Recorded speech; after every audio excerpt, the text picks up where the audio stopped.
Okay. Shh. We're going to have next is a plane is inclined. This is 2009B. We're going to have is a plane is inclined at 60 degrees to the horizontal. A particle is projected up the plane with initial speed u at an angle theta to the inclined plane. The plane of projection is vertical and contains the line of greatest slope. The particle strikes the plane at right angles. Now that's an interesting one. I'll actually get a new colour for that. So here's my plane, 60 degrees. So we actually know the it's different than last time because we know the actual angle of the plane, but what we don't know is the angle and the speed that we threw this up at. It comes up and then lands like this. What happens when it lands at right angles? Means the phi x part equals 0. So when you're talking about this plane here, you're talking about that it's going straight down. That means that its phi x component has to equal 0, but it has a negative phi y component coming down to hit the axis, to hit the plane. Is that alright? Now, let's get started. We do what we always do. We start off by breaking u up into its components. So we need a ux and a uy. So what's that going to be? U cos theta and u sine theta. Okay. We're now going to break up gravity into its components as well. So gravity is here. Can anybody tell me what that angle I just drew is? Why is it 60? That's 90. That's 30. They're perpendicular, which makes that 60. Okay. So what we're going to do here is, this is gravity acting straight down. The hypotenuse of that triangle is gravity. What does that make this one? G cos 60 and G sine 60. What's cos 60, guys? Pretty sure it's a half G. What's sine 60?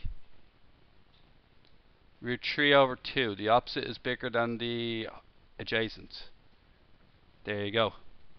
Next thing, make our phi x, make our phi y, make our sx. I'm actually going to have enough space for that, so I'll just stack them. Okay, sy. Now, first things first, we don't need to worry about the range just yet. That's the second part of the question. You can blank that out for a minute. What we're looking at is the particle strikes at right angles, and then actually once we're done with that, we're going to use that particle strikes the plane at right angles part. We're going to use that to find out what the time of flight is and hence figure out the range. Okay? Range refers to what, guys? What type of direction is the range? It refers to an sx at TOF. What's that mean? Time of flight put into the sx formula gives you the range.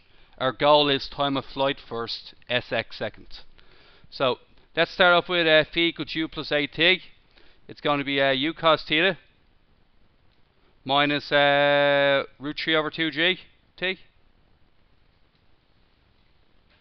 The gravity working against the x-axis. The other one, u sine theta minus a half gt. Then sx ut cos theta. Half that, we got to half this angle. So what's, sorry, half that is root 3 over 4, because it's minus a half gt squared. And then we got to half this one here as well. So it's going to be ut sine theta minus 1 over 4 gt squared. What we're going to do next then is we're going to get phi x equals 0 at TOF. What this means is that will equal 0. What that means is that u cos theta equals root 3 over 2 gt, which in turn means 2u cos theta over root 3g equals time of flight, TOF. Everybody alright with that? Now, it's going to be very easy. We're going to insert this formula here into our sx. So our Sx is ut. So it's going to be u cos theta, the u cos theta part multiplied by t, and then minus root 3 over 4g times t squared. Now you can save yourself a bit of time here by first of all you just put that straight in as is, and then I can square this out before putting it in. So I meant to square it, but I'll just square it before I put it in. So I'm going to get 4u squared cos squared theta all over squared at root 3, you get 3g squared. Now have a good look at this. We're looking at 2u, what's it, 2u squared, keep an eye on me, cos squared theta all over root 3g. Then we're looking at the g cancels with the other g. What's root 3 divided by 3? Root 3 on the bottom. Root 3 divided by 3 is the same thing as root 3 divided by root 3 by root 3, which is 1 over root 3. Your calculator won't give it to you like that, so you gotta make sure you know what to do. Then what we get is minus, they cancel, don't the 4's cancel as well. So we're just going to get a u squared cos squared theta all over root 3g. Okay. And the causes haven't cancelled yet, so that's where we're missing out on. No, they do. We have too much. Okay, so I have to do something else here. Ah, yes. Okay, guys. So what I did here was, this is grand. Haven't made a single mistake. Okay, there is no mistakes made. Okay, but what all I have here is I have an answer, but the problem with the answer is it has extra information in it. I'm not allowed to have cos theta there. I'm not allowed to have anything to do with theta. I have to find a way to eliminate that theta. Now, remember we got time of flight earlier using phi x equals 0. You happy enough with that? Time of flight using phi x equals 0. Is there another way to get time of flight? Exactly, solve sy equals 0. So you might only encounter that problem right at the end. You're like, I'm not allowed thetas. How do I get rid of them? You didn't use sy equals 0 yet. So what we're going to do is we're going to zone in on sy equals 0. We're going to multiply by 4. So 4 ut sine theta minus gt squared equals 0. Got to move the gt squared over the other side. Could have factorized as well, whatever your style is. T cancel with t. T equals 4u sine theta all over g. I now do a direct comparison on the two of these. I have 2u cos theta all over root 3g equals 4u sine theta all over g. G's will cancel. That 2 will turn that 2 into a 2. The u will cancel. What way to do this? I'll just leave it as 1 for a minute.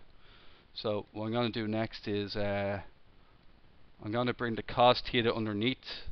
I'm going to bring the root, leave the root 3 where it is. 1 over root 3 equals 2 sine theta over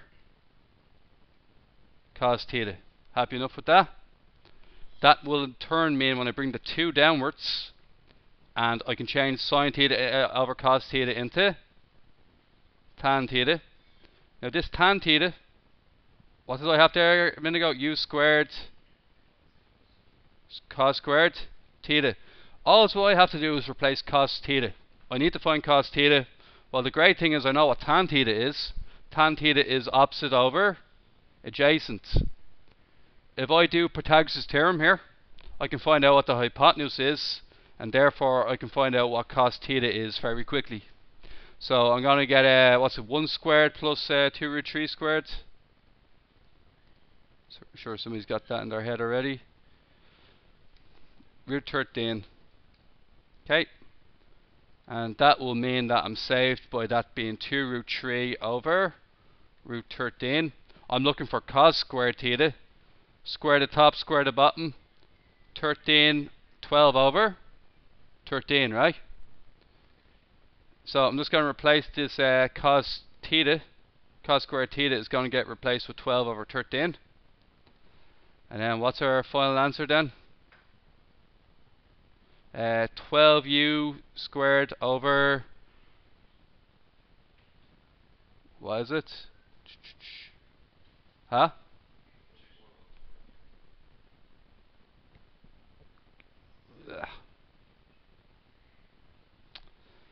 So I have 13 root g, is it?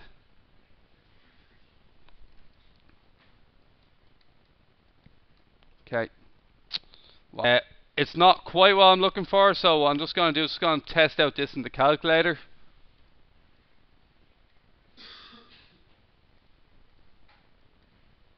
That's what I'm looking for.